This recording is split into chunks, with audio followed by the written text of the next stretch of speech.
Hey, this is Adrian from Rugby League Fantasy Pro. Welcome to the first episode of NRL Fantasy School.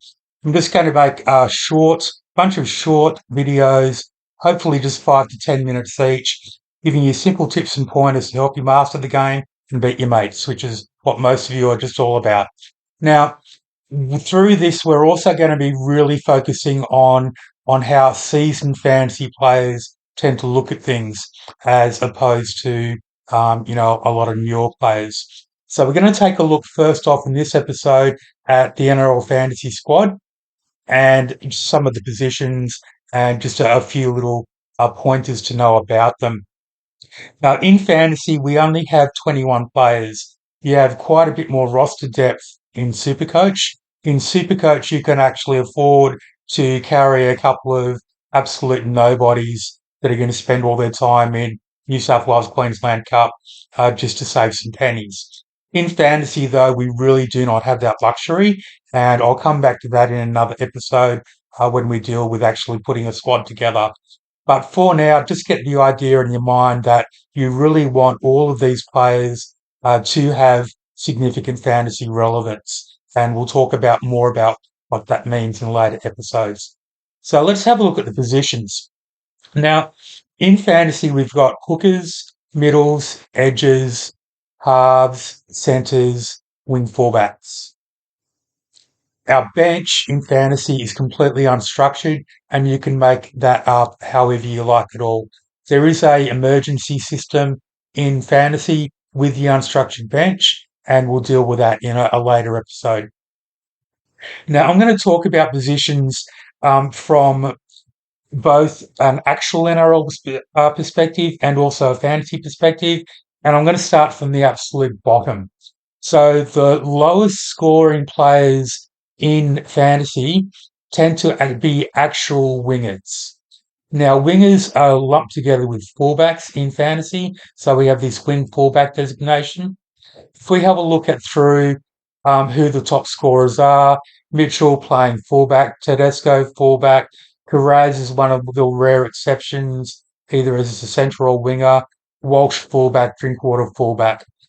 They tend to the highest scorers, the gun players in this position, for the most part, are fullbacks, not wingers.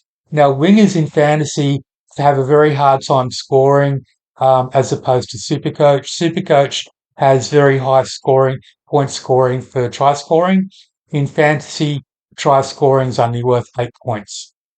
Okay, so wingers tend to have a bit of a hard time. The wingers that actually do are able to actually make significant points generally have one quality. They rack up a lot of tackle breaks. So Carraz racks up a lot of tackle breaks. If we look at Greg Marzu has been the real king of tackle busts in New South Wales Cup and Queensland Cup through his pathways history. So they're really the only two players that can really make you big points in fantasy. Is those that are both scoring tries and making a lot of tackle breaks. Okay. Now, low end wingers can really struggle. So we really want to be very wary of getting rookie wingers because rookie wingers can average like low 20s. They're starting off priced at 18 points anyway. Not going to bog down on that. Again, we'll come to that in another episode. It's just something to be mindful of going forward. And as you learn more, you'll understand why. Now, the second lowest scoring position tends to be centre. So our gun centres, um, Herbie Farnworth, Jake Carraz, Valentine Holmes because he has goal kicking as well. But for the most part, you'll see most centres score in the 30s.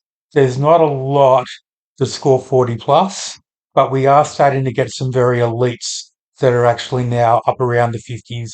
And Herbie Farnworth even broke through 60 last season. Go back 3 or 4 years, it'd be very unlikely you'd have more than one or two centres actually averaging 45 plus. But, the game's evolved to, allow them some more points somehow or another. Okay. The next worst position I would consider to be hooker.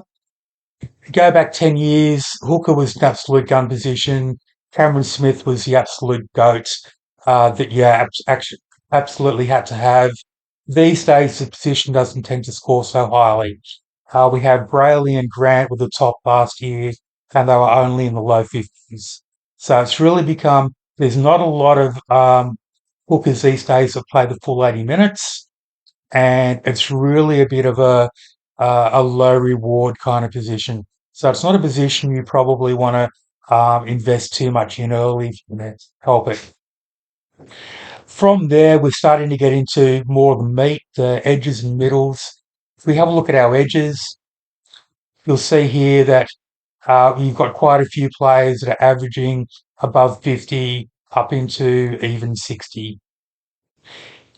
Our middles, again, we've got quite a few players that are averaging over 50 up into the mid 50s, and the elites even breaking through in the 70 range. And then we go over to our halves, which again, Nathan Cleary is generally above 70. Then we tend to have a few others around the 55 to low 60s mark. Now, one thing that you really want to know about halves in fantasy is they are generally very reliant on kicking meters. So just flicking over to our Rugby League Fantasy Pro platform, this is our analytics page for Nathan Cleary, and you'll see here that he's making 15 points a game just in kicking alone.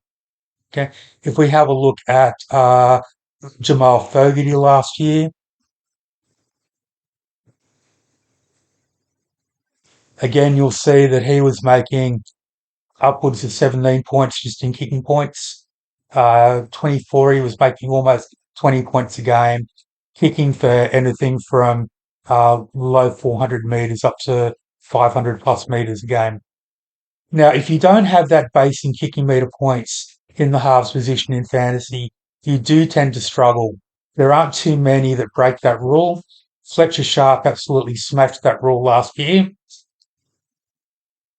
Dylan Brown is one that has been able to, over time, tend to get himself up around the 50 mark without having any real kicking metre base. But if we look through the top halves, Cleary, strong kicking metres, Campbell, strong kicking metres, Katoa, strong kicking metres, Hines, decent kicking metres with the goal kicking, Fogarty, strong kicking metres. So that's a quality that you really want to be mindful of when you are looking at halves players. Okay. Then one of the actually, I need to come back to wing fullback because wing fullback tends to also be one of the highest scoring positions when we're actually talking about fullbacks. So the top fullbacks in the game are averaging anything 50 up to, you know, getting close to 60. Some of them are benefiting from goal kicking as well, such as Latrell Mitchell and Scott Drinkwater, Reece Walsh, if anything happens to Ben Hunt. Okay, so just a very, very quick run through.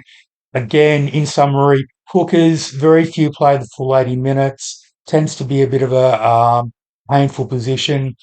Middles, you're looking for middles that play big minutes and also have a lot of tackle break offload potential.